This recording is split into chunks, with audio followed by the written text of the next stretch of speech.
Brought to you by Penguin.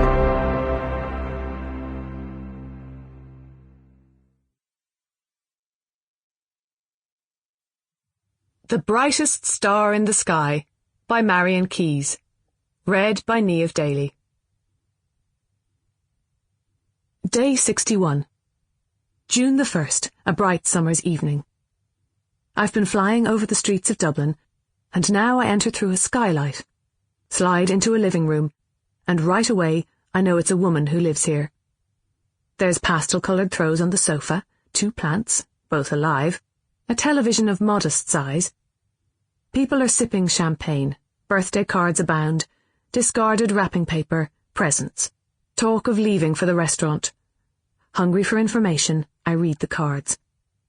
They're addressed to someone called Katie, celebrating her 40th birthday.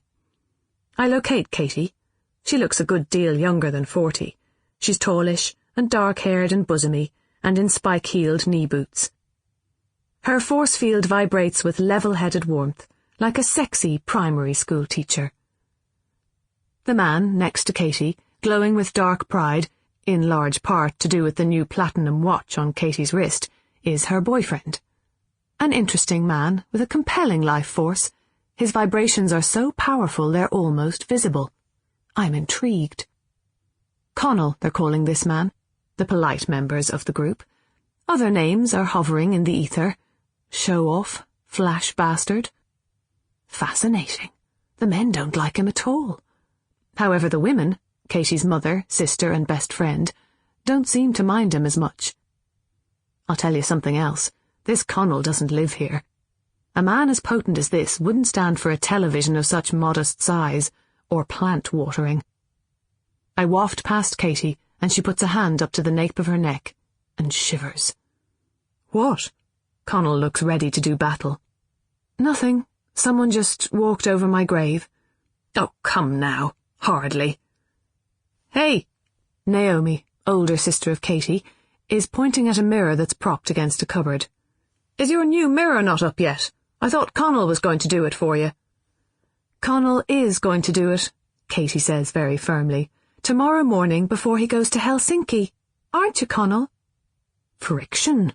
Waves of tension expanding to include everyone here. I'm dying to find out what's going on, but something bigger than me is moving me downwards, into the flat below Katie's. I'm in a dirty kitchen. Pots and pans and plates are piled in the sink, soaking in stagnant water. 2 muscular young men are leaning on the kitchen table, talking in Polish. They're both pulsing with angst. Luckily, I discover I am fluent in Polish. Jan, you tell her. No, Andre, you tell her. No, Jan, hard as it is for me, a Polish man, to understand, she doesn't respect either of us. Irish women are beyond me. Andre, you tell her, and I'll give you 3 stuffed cabbages. 4, and you're on. I'm afraid I made up those last 2 sentences.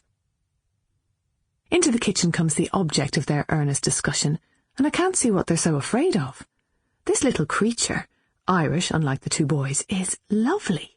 A pretty little minx with mischievous eyes and spiky eyelashes, and a head of charming jack-in-the-box curls that spring all the way down past her shoulders.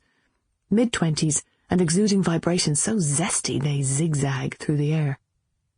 In her hand she's carrying a pre-prepared dinner. Go on, Jan hisses at Andre. Lydia, Andre gestures at the filthy kitchen. Speaking English, he says, you clean sometime. Sometime, she agrees, scooping up a fork. But sadly not in this lifetime. Now, move. With alacrity, Andre clears a path for her to access the microwave. Viciously she jabs her fork into the cellophane covering her dinner, each puncture making a noise like a small explosion. Then she slams the carton into the microwave. I drift up behind her to introduce myself, but she swats me away as though I were a pesky fly. Me? Don't you know who I am? Andre is giving it another go. Lydia, please. Jan and I, we clean many, many times. Good for you. We have made rota.